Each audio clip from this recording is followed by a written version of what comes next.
भैया, माता तुलसी जो आप देख रहे हो पौधे के रूप में देख रहे हो, ये पूर्व जन्म में कौन थी और तुलसी का रूप पौधे के रूप में कैसे अवतरित हुई, ध्यान रखना भैया।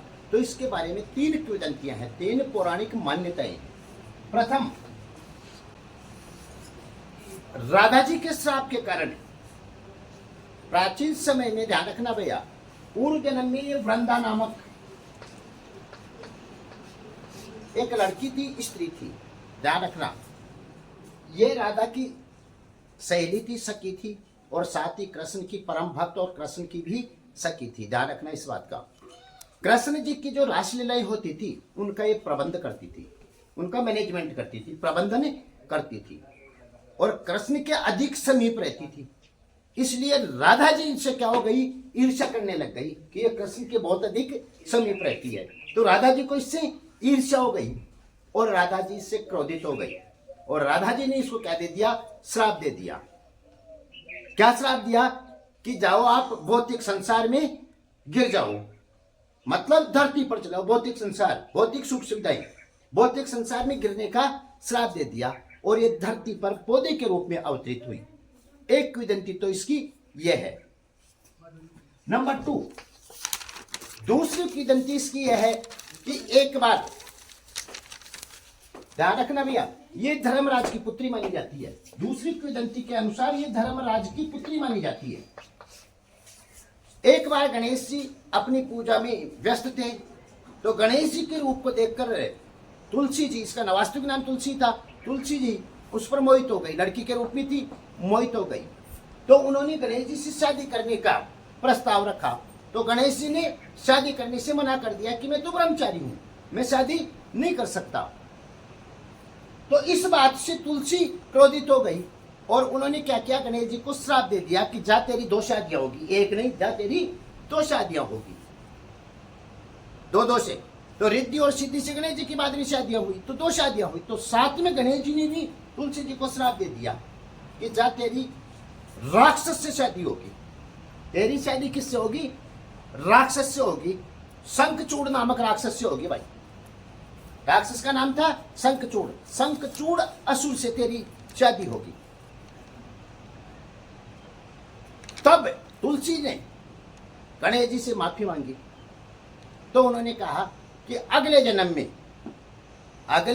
में तू धरती पर अवतरित होगी, और भगवान विष्णु शालिग्राम के रूप में अवतरित होंगे, और आपकी भगवान के साथ शादी होगी। लेकिन जीवन भर, आजीवन, सदैव मेरी कभी भी पूजा में तुलसी नहीं चढ़ाई जाएगी। तो ध्यान रखना भैया, गणेश जी की पूजा में गणेश जी के कभी तुलसी नहीं चढ़ती है, इस बात का ध्यान रखना। गणेश जी के ध्रुव चढ़ती है, घास चढ़ती है, गणेश जी के कभी भी भूल के तुलसी नहीं चढ़ानी चाहिए, श्रापित है। गणेश जी ने श्राप दिया था कि मेरे कभी भी तू नहीं चढ़ेगी भाई। 2 अंतरकथाएं हो गई। तीसरी अंतरकथा भैया तुलसी की। तुलसी जी के बारे में कहा जाता है कि प्राचीन समय में ये वृंदा नाम की एक राक्षस कन्या थी, राक्षस कन्या थी। इनके पिता का नाम कालनेमी था। कालनेमी कौन था, ध्यान रखना भैया, रावण का जो मामा था मारीच, उसका पुत्र था कालनेमी। रावण का मामा मारीच, और मारीच का पुत्र था कालनेमी, और कालनेमी की पुत्री थी वृंदा। ठीक है। कालनेमी कौन था आपको पता है, जब हनुमान जी संजीवनी बूटी लेने गए थे तो उसने अपनी माया से, माया राक्षस था, माया से सारी पूरे पर्वत पर संजीवनी बूटी कर दी थी, इसलिए हनुमान जी को पूरा पर्वत उठाना पड़ा, तो ये मायावी राक्षस था। ठीक है। अब वृंदा का जो विवाह था, कालनेमी की पुत्री वृंदा, उसका विवाह था एक राक्षस राजा जालंधर से हुआ। ध्यान रखना भाई, जालंधर से हुआ। ये जालंधर कौन था, जालंधर इंद्र का अभिमान समाप्त करने के लिए, घमंड दूर करने के लिए भगवान शिव ने अपना तीसरा नेत्र खोला। जब तीसरा नेत्र खुला तो उनकी आंख से चिंगारी निकली। उस चिंगारी को कहां गिरी, समुद्र में गिरी। उस समुद्र में गिरने से एक बालक का, अद्भुत बालक का जन्म हुआ, उसका नाम जालंधर रखा।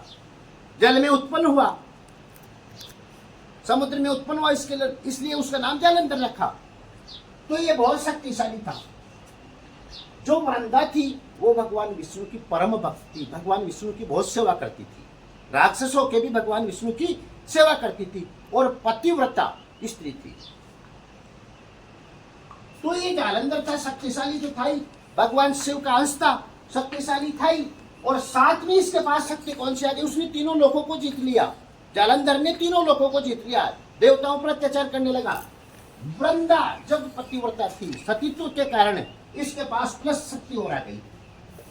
अजय था और ये पतिव्रता थी। इस पतिव्रता के होने के कारण ये कभी किससे हारता नहीं था, पतिव्रता पत्नी के कारण, उसकी शक्ति के कारण। अब देवता पराजित हो गए। अब इस जालंधर को कैसे हराए, ध्यान रखना भाई, जालंधर को कैसे हराए। तब भगवान विष्णु ने क्या किया, ध्यान रखना, तब भगवान विष्णु ने जालंधर का रूप धारण करके वृंदा का पतिव्रता धर्म समाप्त कर दिया, सतीत्व समाप्त कर दिया। इससे जालंधर की शक्ति क्या हो गई, कमजोर पड़ गई। सतीत्व कमजोर हो गया तो जालंधर की शक्ति कमजोर हो गई। और भगवान शिव ने, विष्णु ने तो ऐसा कार्य किया और भगवान शिव ने जालंधर का क्या कर दिया, वध कर दिया। जब इस बात का पता चला, किसको, वृंदा को, कि भगवान विष्णु ने मेरे साथ धोखा किया, गलत कार्य किया, तो भगवान विष्णु को उन्होंने, वृंदा ने, पतिव्रता स्त्री थी, वृंदा ने श्राप दे दिया कि जा तू पत्थर हो जा। पत्थर होने का श्राप दे दिया भाई, भगवान विष्णु को पत्थर होने का श्राप दे दिया।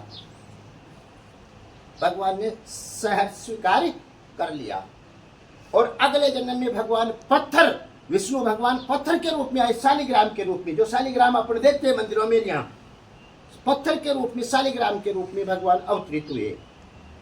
और वृंदा अगले जन्म में, ध्यान रखना, जब अपने पति का वध सुना, मृत्यु हो गई, तो उसके साथ वो भी क्या हो गई, सती हो गई। सती होने पर जो राख उत्पन्न हुई, उस राख से एक पौधा तैयार निकला, जिसका नाम, ध्यान रखना, जिसका नाम रखा तुलसी। वहां से एक पौधा निकला तुलसी का, जो आप पौधा देख रहे हो, ये तुलसी का पौधा वृंदा की राख से उत्पन्न हुआ था। इसको भगवान विष्णु ने खुश होकर आशीर्वाद दिया कि अगले जन्म में मेरे साथ तेरी शादी होगी, पत्थर के रूप में, शालिग्राम के रूप में। तो तुलसी का पौधा आज आप देखते हो हर द्वादशी को, ध्यान रखना भैया, हर द्वादशी, जो ध्यान रखना, कृष्ण शुक्ल द्वादशी को, एकादशी के बाद द्वादशी आती है, उस पर ध्यान रखना, शालिग्राम और तुलसी का विवाह संपन्न माना जाता है द्वादशी को। तो ऐसी तुलसी जी का यहाँ पर ध्यान रखना, फिर मोक्ष हुई, भगवान विष्णु के साथ, शालिग्राम के साथ तुलसी का विवाह हुआ और इस प्रकार तुलसी जी इस पृथ्वीलोक पर आई। ये इसके अंतर्गत है। ओके।